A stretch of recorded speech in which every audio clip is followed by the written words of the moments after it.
Welcome sa Tagalog Horoscope, ang iyong gabay sa pang-araw-araw na buhay. Hatid namin ang pinakadetalyadong horoscope na magsisilbing gabay mo sa pera, trabaho, pag-ibig, kalusugan, at swerte. Naway magtagumpay sa buhay ang lahat ng ating tagapakinig at subscribers sa buong mundo. Maraming salamat sa pag-subscribe at tanggapin ang siksik, liglig, at umaapaw na biyayang hatid ng Tagalog Horoscope.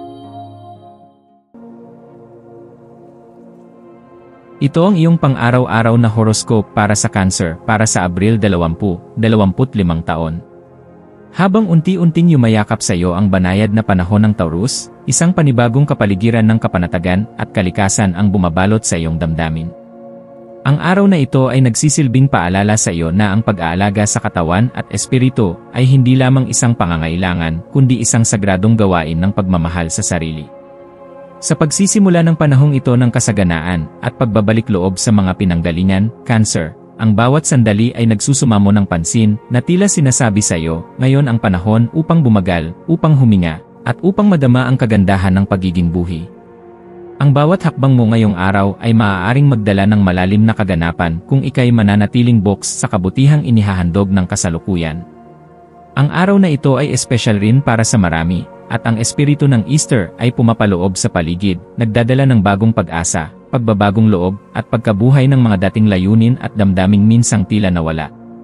Ang mga kasiyahang nakaugnay sa mga paborito mong pagkain ay hindi lamang simpleng aliw kundi may kakabit na alaala at damdamin. Habang tinatangkilik mo ang bawat kagat ng paborito mong putahe, hayaan mong punuin ang iyong puso ng init at ligaya ng mga simpleng kasiyahan.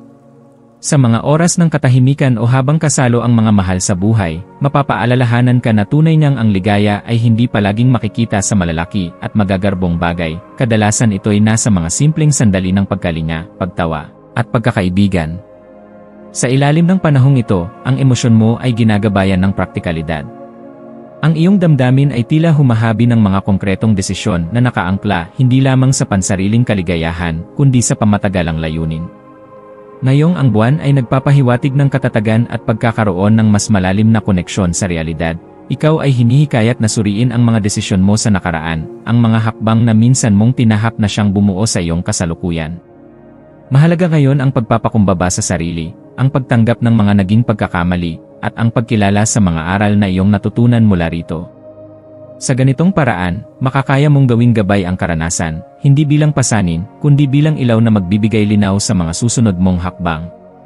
Habang ginugunita mo ang iyong paglalakbay, isipin mo rin kung paano maaaring magbukas ng bagong pag-unawa ang pagiging payapa at matatag sa sarili. Sa ganitong kapanahunan, ang pagiging voluptuous, hindi lamang sa pisikal kundi sa emosyonal at espiritual na antas, ay maaaring magbigay sa iyo ng mas malalim na koneksyon sa iyong tunay na pagkatao. Ang pakiramdam ng kabuuan, ng kasapatan, at ng pagmamahal sa sarili ay nagpapalawak ng iyong pananaw at tumutulong sa iyo upang magdesisyon hindi mula sa kawalan, kundi mula sa isang lugar ng kapunuan at tiwala. Sa diwa rin ng Cannabis Day, ang mga damo ng kalikasan, na sumisimbolo ng pagpapalaya sa isipan at damdamin, ay nag-aanyaya sa iyo na muling pakinggan ang boses sa loob mo.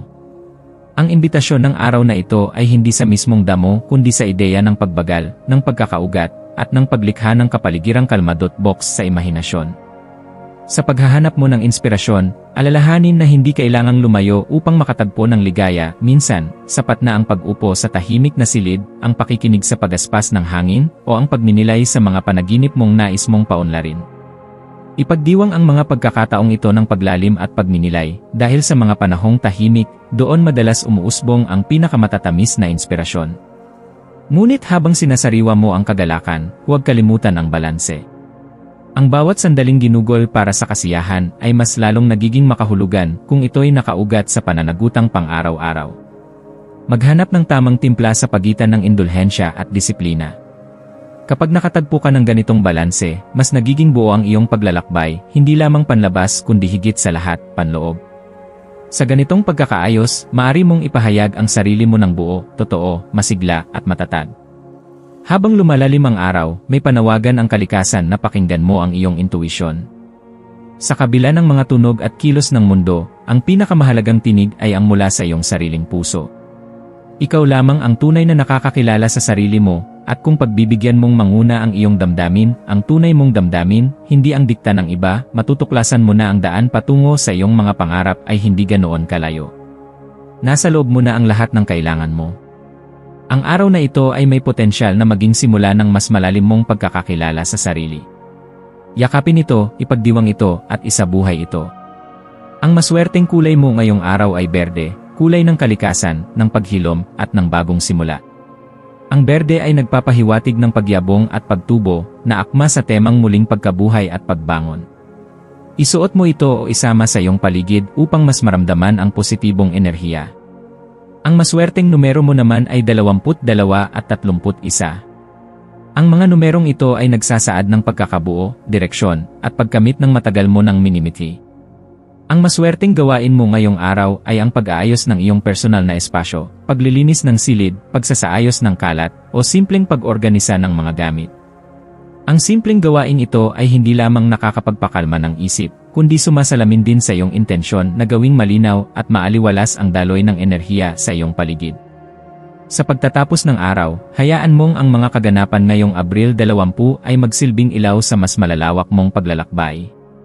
Hindi kailangang makamit ang lahat ng sagot sa isang araw, ngunit sa bawat hakbang, sa bawat pagpiling magtiwala sa sarili, at sa bawat pagyakap sa kasalukuyan, unti-unti mong natatamo ang kapayapaang matagal mong hinahanap. Tandaan na ang pagiging ikaw ay sapat na upang mapanatili ang liwanag sa gitna ng dilim. Magtiwala ka na habang naglalakbay ka, ang universo ay palaging sumasabay sa iyong paghinga, naggagabay sa iyo patungo sa kung saan ka tunay na nababagay. Sa pagtulog mo mamaya, magpasalamat ka sa katahimikan, sa ginhawa, at sa kabutihang binuo mo ngayong araw, isang araw ng pagninilay, pag-aalaga, at pag-ibig. Magpatuloy ka, Cancer. Ang mundo ay may puwang para sa iyong liwanag.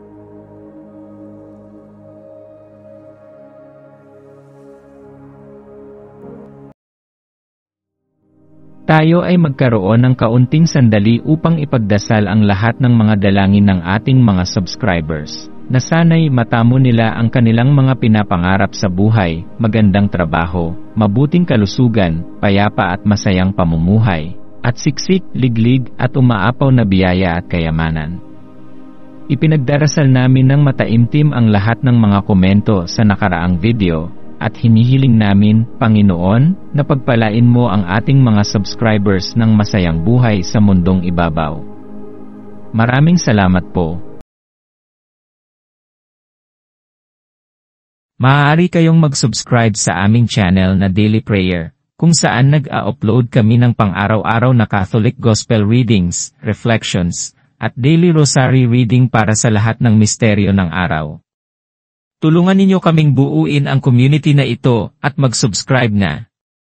Ang link ay nasa description box. Maraming salamat sa panonood ng iyong horoscope ngayon araw. Naway gabayan ka ng mga bituin sa iyong landas. Huwag kalimutang mag-like, share, at subscribe para sa iba pang cosmic na kaalaman. Hanggang sa muli, manatiling konektado sa universo.